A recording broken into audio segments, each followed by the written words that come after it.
Phone के अंदर research and development कैसे होती है, चलिए आज इस वीडियो में इसी के बारे में बात करते हैं। यानी कि आजकल क्या हो रहा है कि मोबाइल फोन में नई नई टेक्नोलॉजीज आ रही है और ये R&D की प्रोसेस किस तरीके से काम करती है, काफी सारे लोगों का सवाल है और इस सवाल के आंसर को आज हम इस वीडियो में कवर करने वाले हैं। और वीडियो अगर आप लोग को पसंद आए तो लाइक कर लेना, चैनल को सब्सक्राइब कर लेना। तो सबसे पहले R&D research and development mobile phone में शुरू कहां से होती है?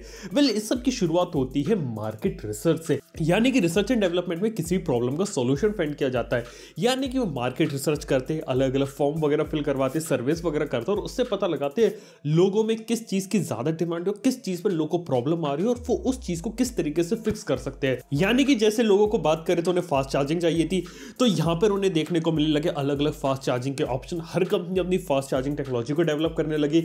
सैमसंग की बात करें तो उन्होंने फोल्डेबल डिस्प्ले की टेक्नोलॉजी पे काम किया, फोल्डेबल फोन को लेके आ गए।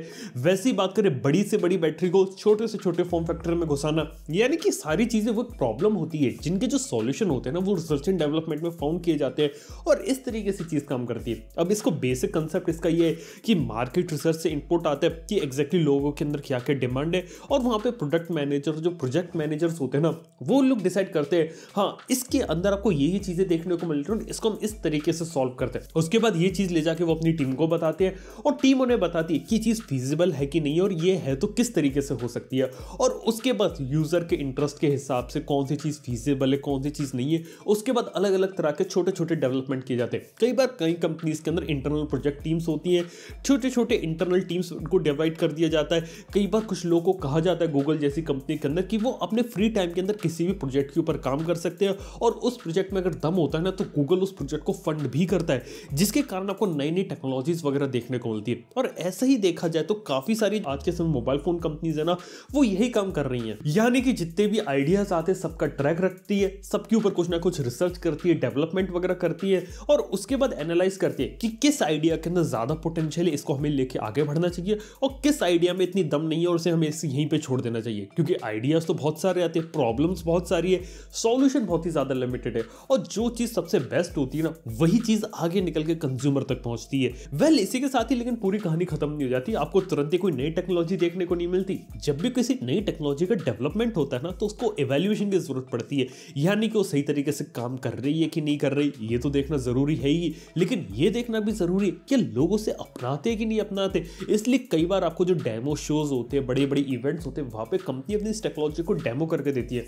याद है वीवो का एपेक्स या फिर under display fingerprint scanner CES के अंदर उसे शोकेस किया था। इस टाइप की टेक्नोलॉजी को धीरे धीरे पब्लिक के पास ले जाके देखती है कि इनका रिस्पॉन्स क्या रहा है, ये टेक्नोलॉजी लोग अपने फोन के अंदर या अपने डिवाइस के अंदर देखना चाहते हैं या फिर रिजेक्ट कर देते हैं। सबसे बड़ी चीज तो उनके सामने यही रहती है, इसलिए कंपनी है ना अलग अलग तरीके से ट्राई करती है। जैसे Xiaomi की बात करें, क्वाड कर्व डिस्प्ले उन्होंने बना दिया, वायरलेस चार्जिंग का सॉल्यूशन उन्होंने बना दिया, अलग अलग चीजें बना दी। यानी कि पहले फिजिकल प्रोडक्ट लाने से पहले अलग अलग टाइप की इनोवेशंस लोग को जाके दिखाते हैं और उससे फीडबैक लेते हैं कि लोग इसे एक्सपेक्ट करेंगे कि नहीं करेंगे। इसके बाद जब लोगों को इन्हें एक्सेप्टेंस मिल जाता है ना उसके बाद ये अगली फेज के अंदर बढ़ते हैं जहां पर इसकी इन डेप्थ अच्छे तरीके से टेस्टिंग की जाती है और सारी की सारी चीजें फिक्स की जाती है और सबसे जरूरी चीज इससे मास प्रोडक्शन के लिए कैपेबल बनाया जाता है। मास प्रोडक्शन यानी कि फैक्ट्री के अंदर इसकी ज्यादा से ज्यादा सप्लाईज क्वांटिटीज बनाई जा सकती है कि नहीं, इसको बनाने का जो खर्चा है वो बहुत ही ज्यादा आता है कि नहीं आता, और सबसे जरूरी चीज इसको अगर हम इस प्राइस पे बनाएंगे तो उसको कितना बेचना पड़ेगा, कितना प्रॉफिट होगा,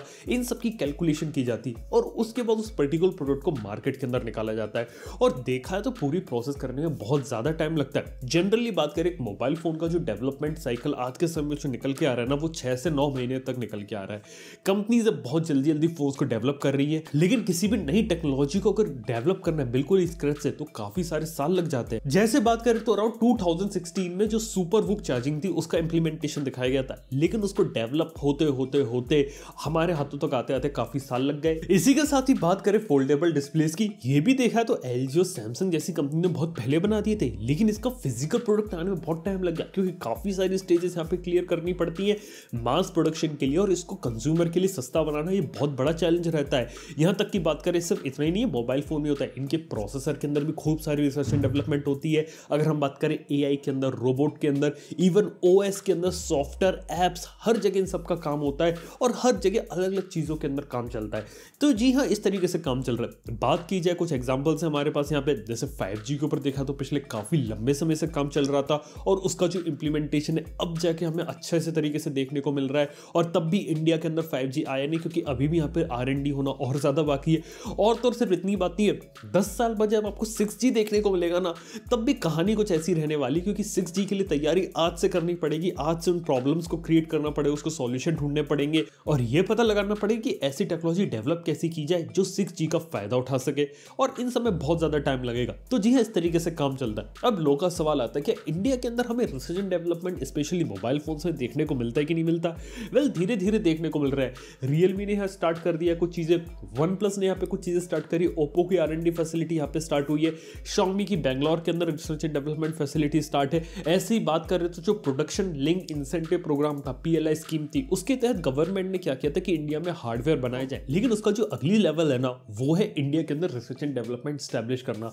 अभी के समय बात की जाए, इंडिया की जो टॉप की इंडियन स्मार्टफोन कंपनीज है, लावा और माइक्रोमैक्स, वो भी इंडिया के अंदर रिसर्च एंड डेवलपमेंट पे फोकस कर रही है। जैसे बात करें माइक्रोमैक्स की जो हेल्प है वो मीडियाटेक कर रहा है, और आज के समय वो काफी सारे नई नई टेक्नोलॉजी पे काम कर रहे हैं। सुनने में आया वो 5G फोन वगैरह बना रहे हैं। बेंगलोर के अंदर उनकी R&D फैसिलिटी है, लावा की R&D फैसिलिटी है। लावा भी अलग अलग टेक्नोलॉजीज, अलग अलग चीजों के ऊपर काम कर रहा है। वहां पे आपको थोड़े कस्टमाइजेशन वाले फोन्स वगैरह के भी ऑप्शंस आपको देखने को मिल रहे हैं। तो जी हाँ, लावा भी अपनी जगह काम कर रहा है, माइक्रोमैक्स भी अपनी जगह काम कर रहा है। वही बात करें काफी ज्यादा बड़ी कंपनीज जहां बड़े इनोवेशन होते हैं, वो सारी कंपनीज अपने देशों के अंदर काम करती हैं। जैसे कि अगर एप्पल की बात करें, उसका जितना भी रिसर्च एंड डेवलपमेंट इनोवेशन होता है ना, वो सब US के अंदर होता है। सैमसंग का जो मेजर इनोवेशन होता है वो आपको कोरिया के अंदर देखने को मिलता है। Xiaomi की जो लेटेस्ट खतरनाक टेक्नोलॉजीज होती है वो इंडिया के अंदर डेवलपमेंट नहीं होती, वो भी बाहर डेवलप होती है चाइना के अंदर। और इंडिया में सिर्फ उन्हीं चीजों का डेवलपमेंट होता है जो इंडियन ऑडियंस के लिए परफेक्ट होती है। जी हाँ, और ऐसी कहानी ओप्पो की, वीवो की, वन प्लस की, रियलमी, पूरे BB के ग्रुप की,